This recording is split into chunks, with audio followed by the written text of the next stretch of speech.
Olá, amigos e amigas, bem-vinda ao Dark History, nosso canal de terror feito para você, amante do sobrenatural.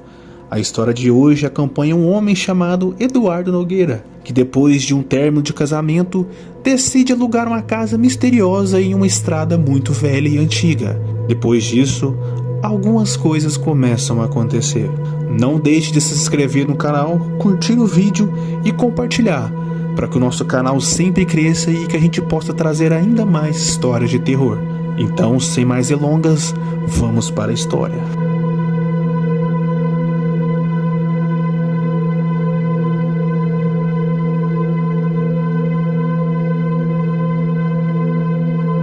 Meu nome é Eduardo Nogueira, e até hoje eu não sei o que vivi foi real, ou se perdi completamente a sanidade.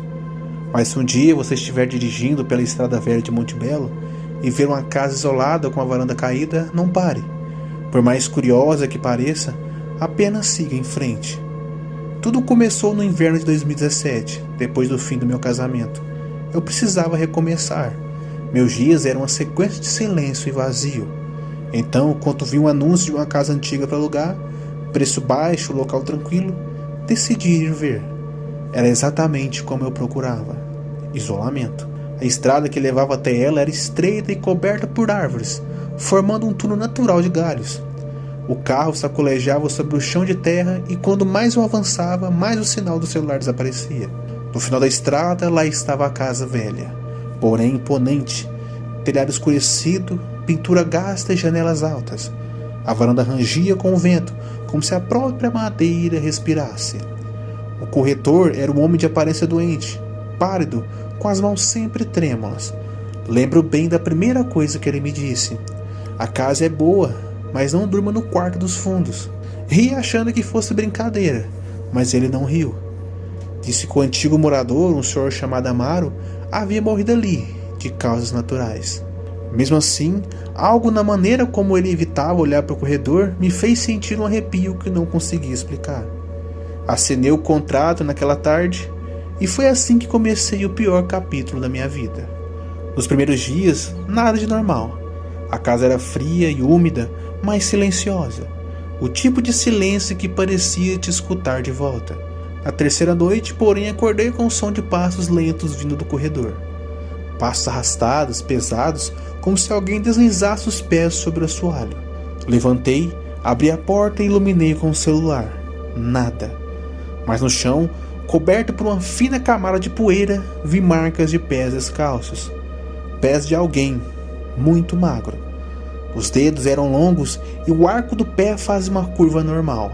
Tentei ignorar, convenci-me de que era uma coisa de minha cabeça, mas no fundo eu sabia, havia algo dentro daquela casa. Dias depois, enquanto limpava o corredor, encontrei uma porta que nunca havia notado antes.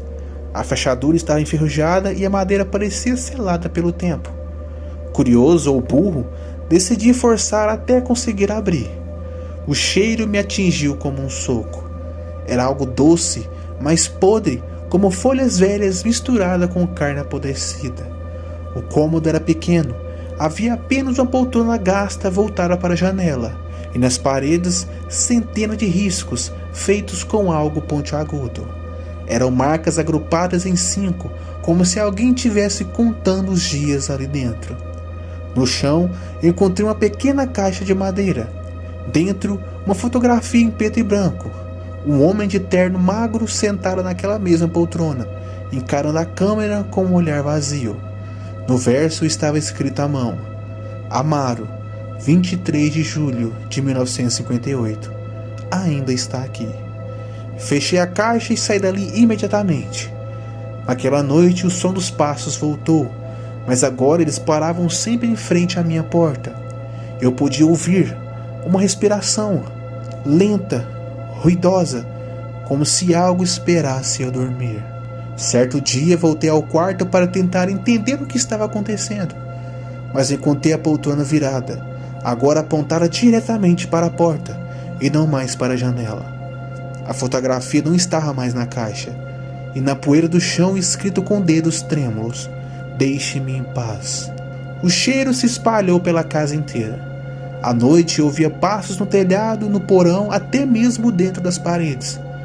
As janelas batiam sozinhas e copos se quebravam sem ninguém por perto. O ar parecia mais pesado, como se a casa respirasse junto comigo. Comecei a sonhar com o homem da foto. Ele me observava da varanda, da cozinha, do espelho, sempre imóvel, mas cada vez mais próximo. Na noite seguinte, eu dormi com todas as luzes acesas. Por volta das 3 da manhã, elas se apagaram ao mesmo tempo. O breu era absoluto. Senti algo frio roçar meu rosto e antes que eu pudesse reagir, ouvi meu nome ser sussurrado bem perto do ouvido. Peguei o celular, morto, nenhum sinal de bateria. Foi então que notei o reflexo no espelho do guarda-roupa. Atrás de mim um homem magro, de terno escuro, como os rosto pálido e olhos fundos. Ele não se movia, apenas me observava. Quando virei, não havia ninguém. Mas no espelho ele ainda estava lá. E lentamente sorriu. A porta do quarto se trancou sozinha. Gritei, chutei, bati até a madeira ceder. Corri para o carro e fiquei lá até o amanhecer, sem coragem de olhar para trás. Na manhã seguinte decidi ir embora. Liguei para o corretor e disse que não ficaria mais nem um dia. Do outro lado da linha, silêncio. Depois ele murmurou: se ele falou com você, não adianta correr. Já é tarde. Antes de desligar, ouvi uma respiração, a mesma que me acordava todas as noites. Voltei à casa apenas para buscar meus documentos, mas quando entrei, tudo estava diferente. As paredes estavam cobertas de risco, os mesmos traços agrupados em 5, só que agora em milhares, e no centro da sala a poltrona me esperava. Sobre ela a fotografia. Mas a imagem havia mudado. Agora eu estava na poltrona, olhos fundos e expressão vazia. Atrás de mim, uma sombra se erguia e segurava meu ombro. Saí correndo, tropeçando nos degraus e nunca mais voltei. Dias depois, soube que a casa havia sido demolida por ordem da prefeitura. Motivo: estruturas comprometidas. Mas eu sei o verdadeiro motivo. Ela estava viva e Amaro ainda morava lá. Me mudei da cidade e tentei seguir em frente, mas algumas semanas, enquanto arrumava minhas malas, encontrei algo no fundo de uma delas. A pequena caixa de madeira, idêntica àquela do quarto. Tremendo, abri. Dentro havia apenas um bilhete, com a mesma caligrafia trêmula da parede. Ainda está aqui. Desde então, o cheiro doce voltou, e todas as madrugadas ouço passos lentos vindo do corredor do meu apartamento.